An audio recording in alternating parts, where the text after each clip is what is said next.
Good afternoon, everyone. My name is Rob Evans. I'm the Chief Network Architect for Jisc, working on the Janet network. So first of all, what is Focus? There we go. And then what is Janet? So Janet is the National Research and Education Network, or NREN in the UK. There's one of these in pretty much every country around. And our main purpose is to connect higher and further education institutions and research institutions. So some of the big science facilities, like the Diamond Light Source in Harwell, the Dodd Bank Observatory, and to ship data from other large data sources, such as the Large Hadron Collider, to UK research institutions, such as the Rutherford Appleton Labs. So our traffic as a result is fairly mixed. It's has both a lot of eyeballs. You know, our marketing figure is quoted as 18 million users, and that's outsourced applications for mail and learning environments. They're accessing a lot of outsourced applications, and then there's data transfers. So kind of say the big data transfers above, but lots of smaller ones as well. So what have we seen since the start of the pandemic? So this was our external border traffic at the start of March. It wasn't one of our busiest days, but it's a relatively busy day, and that's 600 gigaseconds peak of traffic from transit, peering, other R&E networks onto Janet. Then, by the end of the month, that was our Monday traffic. We've shed about 2/3 of our traffic, and it was down to just over 200 gig. So where did it all go? Well, obviously there's fewer people on campus. There have been, most of the eyeballs had disappeared and was working from home, but they were accessing some services that were still hosted on campus. But many services are hosted, in the cloud these days, which when people are on campus is just another service provider or data center that we need to peer with. But with the shift in traffic to working from home, is another service provider or data center that your ISPs need to deal with. But there's still, quite a bit of traffic there, a couple of hundred gig a second. And where's that? Well, some of that could be VPNs. Most of them actually defaulted via the campus rather than using a split VPN. And that's because some of the resources people were trying to access are still based on IP address authentication. So what have we had to do to cope with this? Well, because the overall traffic levels are less than usual, not so much, apart from the fact that our peerings with the domestic broadband providers, so BT, Virgin Media, they've been running at about 50% for quite some time. They've been fairly static. After lockdown, they'd started increasing rapidly. So much so that we were estimating our outbound traffic, and it was predominantly outbound traffic to each of them, increased by a factor of 4.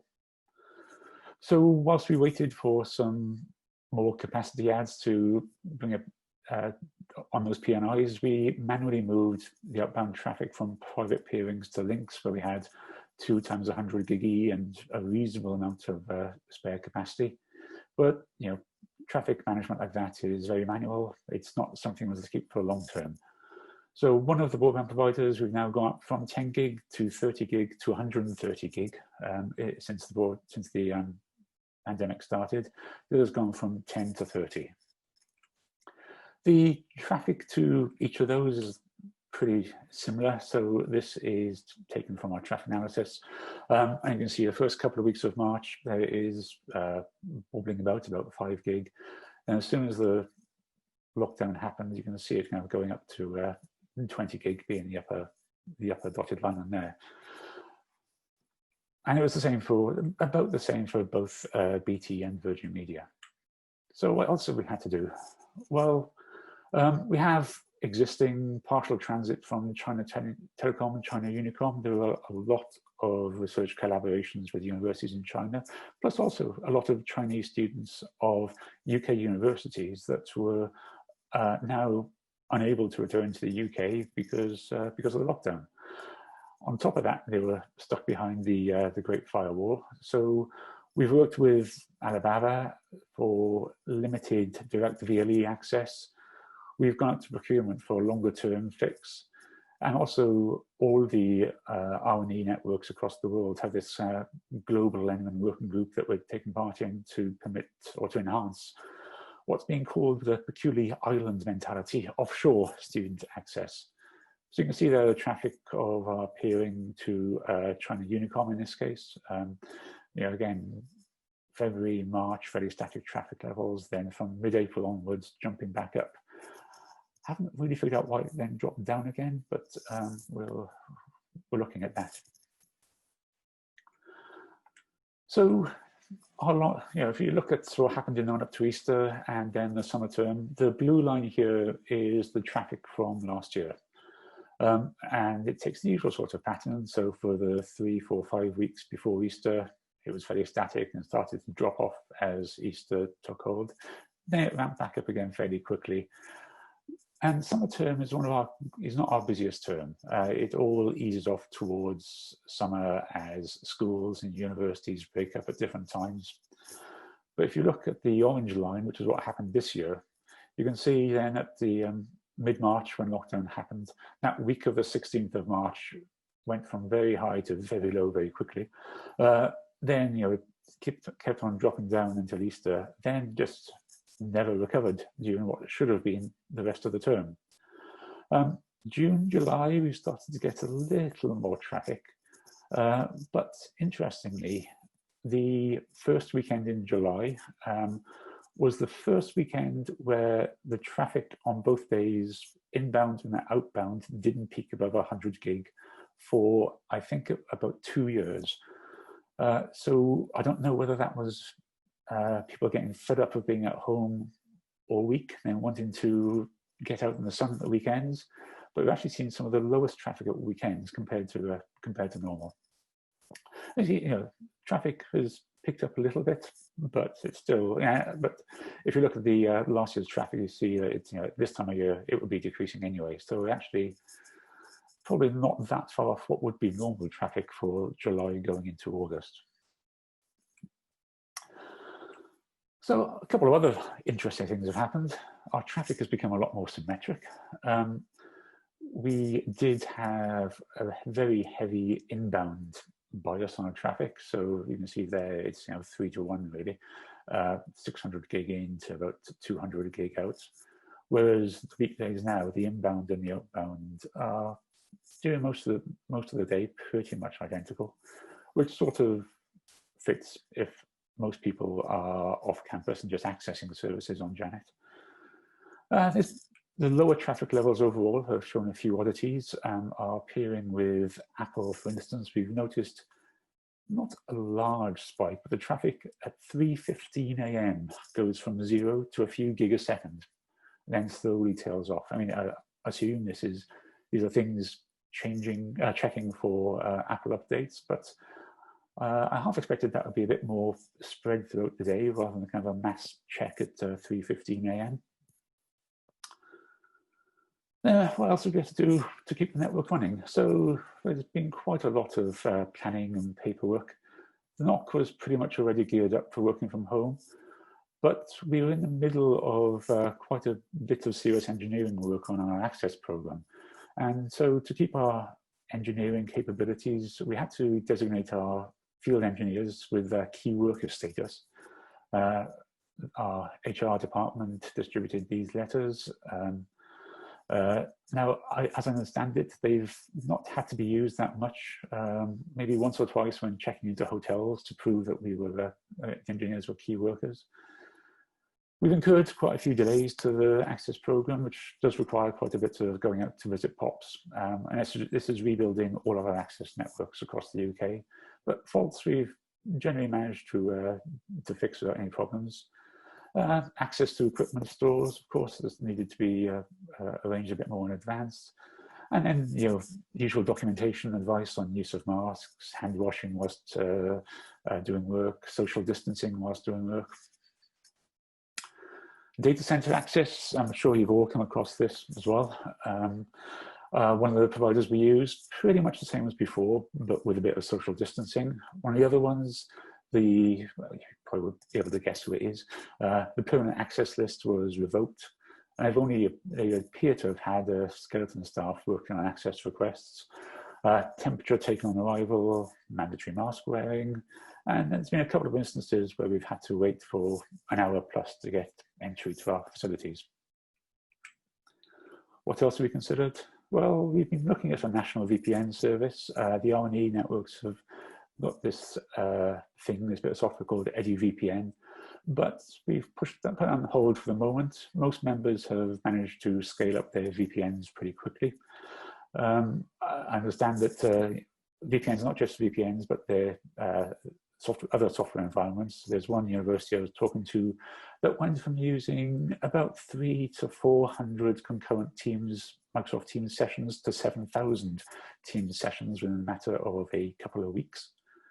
Also been looking at what we can do for students with poor connectivity, so maybe zero rating mobile data, or just advice for better home networking so that people can study more effectively at home. And then where next? Where will students be for the 2020-2021 academic year? What's this doing for our capacity planning? We've got 1 quarter now of traffic data that's absent.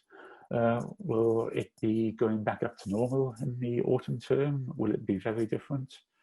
We already have a whole bunch of upgrades planned for the next financial year. Do we hold off on spending those and see if we need to put the money elsewhere? These are questions rather than answers that we'll be looking at. So with that, that's the quick presentation, and any questions. So let's see, Ian. Okay. Thank you, Rob. And we've got one question from Ben Ward. What does the Wi-Fi and access network traffic look like now? So from our point of view in the backbone, we don't tend to see the Wi-Fi traffic looking separate to any wired traffic. The traffic at most institutions has dropped in proportion to those graphs that I was showing earlier. Some have more content hosted on campus than others, so those tend to be slightly busier. But we don't really tend to see the separation between Wi-Fi and wired traffic, or specifically, the access traffic into the universities. It's really what we're looking at here is the aggregate demand for all of the R&E institutions. So I'm not sure that actually helps. Now we have what I might. Right. Okay. I'll do Paul's question first, and if I might just give me 1 second whilst I talk this. We do have a blog that a few of my colleagues have also been updating, and if you'll indulge me for 1 second, I shall try and just put the question out there, Rob. So the question is from Paul Thornton. Yeah. It's a follow-up, and it's: have you seen any dramatic changes in Eduroam usage? Yeah, Eduroam. Yeah, sorry, I'd gone straight into answering that. Sorry. Yeah, so we have a blog. The URL there, shapingthefutureofjanet.jisc.org, and my colleague Mark O'Leary has done a few items on that about Eduroam usage. So you can see in this top graph there the number of Eduroam authentications per day.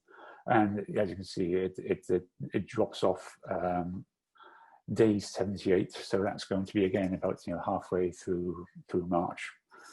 So significantly fewer people on campus, fewer people doing Eduroam. Quite a few people still doing things like Govroam. The NHS authentications, for example, are pretty much flat, a slight decrease, and international auths go away because nobody's traveling. So Peter's, I'll just stop sharing that. Yeah, Peter Hicks is asking, do you know why some of the 2020 peaks on the Easter 2019-2020 chart are higher than the troughs in 2019 traffic? Yes, so let me go back to, I assume that's the slide you're looking at, and that's a good question. I think at some point, what's happened there is the graphs have got out of step, so that the weekends don't appear to be in step anymore. Yes, because the troughs in both of them should be the weekends. I need to figure, I was going to say that could have been because of the leap year, but that starts at the start of March, so it shouldn't be that.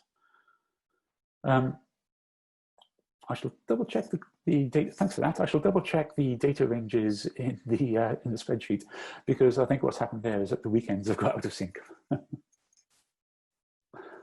Okay, and last question is Richard Halfpenny asked, any change in the frequency of digital attacks and/or denial of service attacks? Yes, there has been a slight change. I should have added those stats in, really. We're still seeing attacks. We're still seeing quite a few attacks, but generally it seems to be a bit lower. That's difficult to quantify.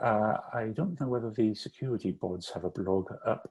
I'll get those, and I'll follow up you separately about that, I think, because I haven't really got the data to show here. And yeah, James Burnett has commented the higher peaks might be due to football streaming on Amazon. So if that's that, I shall stop sharing again, and thank you all. Okay, thank you, Rob.